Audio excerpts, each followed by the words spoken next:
Ito binabando na. Kay Melda to eh. Oo. Hindi naman, nandiyan lang naman yung mga bata sa Mariposa. Hello mga kabarangay, ito sitwasyon namin kapag may bagyo or habagat dito sa lugar namin.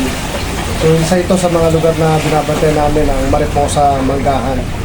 Tignan nyo, wala pang isang oras yung ilan pero mataas na agad yung tubig dito. Ganyan kahirap yung sitwasyon ng mga kababayan namin dito sa Mariposa, Manggahan. Mamaya punta naman tayo sa sa Riverside, Malabe Riverside. Marami rin mga tao doon na nakatira sa tabing creek. Pupuntahan din natin yan. So bago kami pumunta ng Malabe Riverside, dumaan muna kami sa nai-report sa amin na natumbang puna sa gitna ng kalsada ng Paramount. Hindi po, step puno. Puno sa kalsada na bagsak. Ikaw mo dito kami galing eh.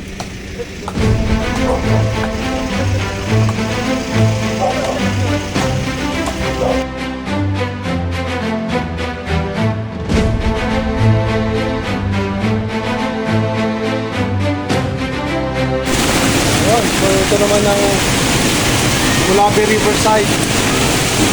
Dito, yung kinakatungtungan ko kapag sobrang lakas ng ulan, abot hanggang dito.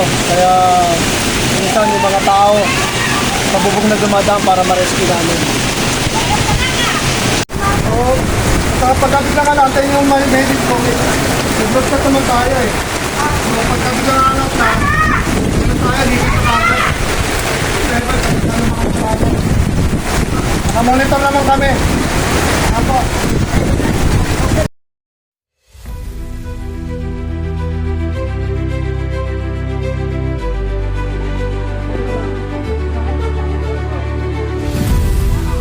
Tigas na po kayo.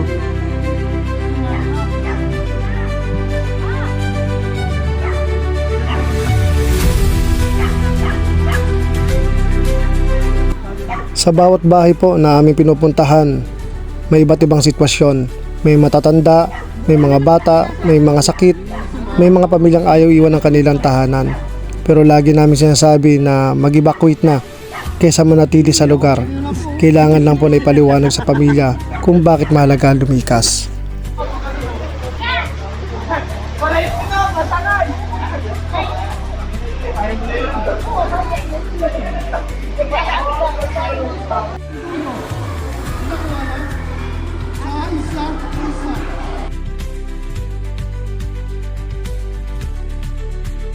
Wala pa ko naman natin. Sino nga ba yun? Si Larry! Nakalimutan ko pangalan niya sa sobrang ganda ng boses niya. Kilala niyo ba si Sharon Cuneta? Hindi pa yun. Si Regine Velasquez kilala niyo? Hindi pa rin hindi. Ewan ko susunod eh, ganun din ang boses. Ay, maganda po! Ano pangalan mo ate? Princess po. May prinsesa pa dito sa Malabe Riverside. Palakpakan niyo naman mga taga Malabe Riverside, si Princess.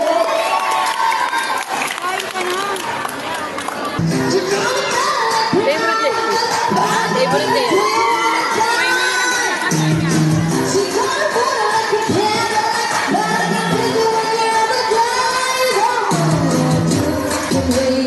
Sa gitna ng naranasang habagat, baha, puyat at hirap sa pag-rescue, tuloy pa rin ang buhay.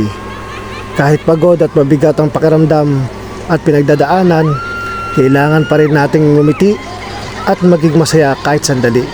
Dahil minsan, ang isang simpleng ngiti ang nagbibigay ng lakas para magpatuloy.